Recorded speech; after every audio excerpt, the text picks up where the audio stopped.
Ito po muli si Father Dave sa ating di po ba, Father, that we may become a better person today than yesterday. Sana kayo po ay palaging nasa mabuting kalalagayan. Huwag niyo ilagay ang inyong sarili sa kapahamakan. I hope you are well, doing well, getting well. Please stay well. Ano po ang tanong? Simple lang yung tanong, but I would like to perhaps to use the question to learn something. Ang sabi nung nagtatanong, do I commit impure thoughts? Do I sin? Una muna ay, do I commit impure thoughts? Do I sin even though when I realize it is impure, I stop and repented? Gusto niyang sabihin, nagkasala pa rin ba ako? Well, the answer is yes. The mere fact that sinabi mong you have entertained impure thoughts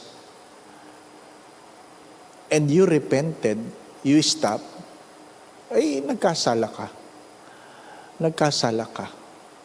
The impure thoughts. You have to understand this, that all actions start with the mind. Kung naalaala ninyo, sabi nga ni Jesus, if you are angry with your brothers, including sisters of course, if you are angry, you have already committed the sin against what? Thou shalt not kill. Because your anger can lead to death. If you think lustfully against a woman or a man, you have already committed adultery. Listen, you think, iniisip mo pa lang. So you have already committed the sin. Sabi niya, is it venial or mortal? I simply said, remember the words of Saint Ignatius of Loyola. Sin is sin, whether it is venial or mortal. Because you might be complacent thinking, ay, venial sin lang naman ito. Venial sin. Sin corrupts our mind. It corrupts our life.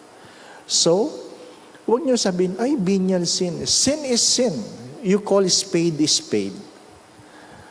That's the easiest way to protect ourselves from corruption. Do not forget the words of Padre Pio of Petrocina. I am strict because I know I am weak. Stricto ako kasi nag-iingat ako. Bakit ako nag-iingat? Kasi alam kong mahina ako. Kung hindi mo tanggap, punong-puno ka ng pagmamalaki, ay, kaya ko yan, hindi ako matutokso.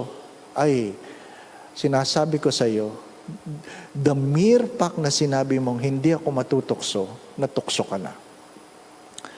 But as I've said, I want to push further. You know the saying already.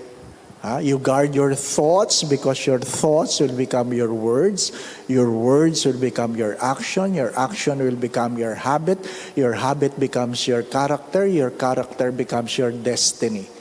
Lahat ay nagsisimula sa isip. Bantayan mo ang iyong iniisip sapagkat ang iyong iniisip ay magiging bukang bibig. Bantayan mo ang iyong bukang bibig sapagkat ang iyong bukang bibig ay magiging iyong pagkilos.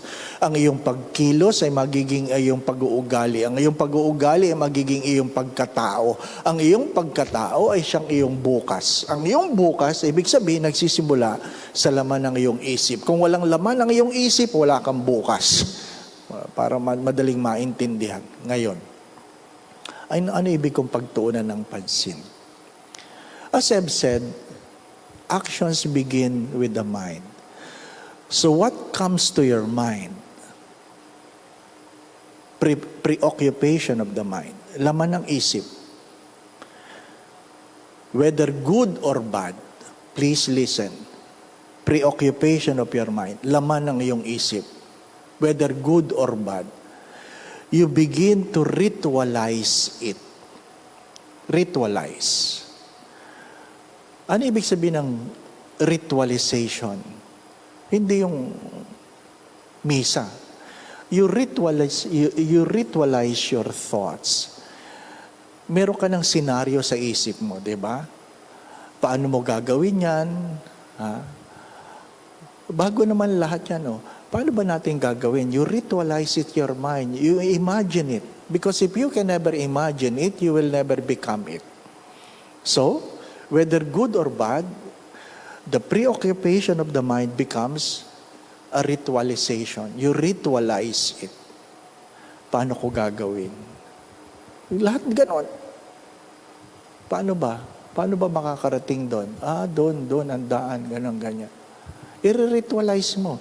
Paano ko ba bibigyan? Paano ba ako kikita? Paano ba ako uunlad? You ritualize it. In your mind, ginagawa mo na yon. After ritualization, now, the ritualization is either pure or impure. Pure or impure thoughts. Then, you put it into action. You put it into action. You commit adultery because it was the preoccupation of the mind. You ritualize it, and you've done it. Ay, magkakape kami. Yun, nagkape lang kayo, di ba, Ha? At kung ano nang nangyari na. Kasi plinano mo. Huwag mo sasabihin, hindi namin plinano, Father. Kalokohan. Plinano mo yun. Lahat. Success or failure are part of your plan. If you failed to plan, then you plan to fail. Yan. If you have failed to plan, then you plan to fail. Again, preoccupation of the mind, ritualization, action. Now, if it is good, it gives you peace and joy. If it is bad, it gives you guilt. The feeling of goodness, the feeling of guilt becomes what? Becomes what? A catalyst that what you have done becomes a preoccupation of the mind. So magiging cycle yan. Cycle. Kaya yung ating mga kasalanan, hindi naman yan biglaan. Pag hindi mo yan kinumpisal ka agad habang simula pa lang, then it becomes a habit. Systemic ang tawag yan. It becomes a system, a part of your life. Kaya mahalaga yung tanong, have I committed sin by entertaining impure thoughts? Yes. But good for you if you have stopped and repented. But if the next day, yan na naman, then that is the preoccupation of the mind. You have to be careful. All actions are product of what is in our mind. Remember this. What you think is what will be your future. Ang iyong iniisip ay magiging iyong bukas. Gamitin ang isip. Hindi ka binigyan ng Diyos ng utak para lang nandyan. Mga minamahal na mga kapatid, pagkamisan, ang pag-ahon sa namang pagsubok ay nakadepende kung gaano mo ginamit ang iyong utak. Muli po si Father Dave sa ating, di po ba, Father, that we may become a better person today than yesterday. By the way, ang aming pasasalamat, we are upgrading our how do you call this? Our cameras, sounds, so that we can serve you better virtually.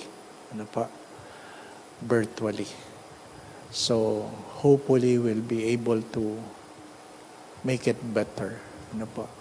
We are preparing not only for this pandemic, even after. Dapat malayo ang pananaw. Ano po? Huwag niyong hayaang mapahamak kayo dahil kayo ay nagpabaya. God bless.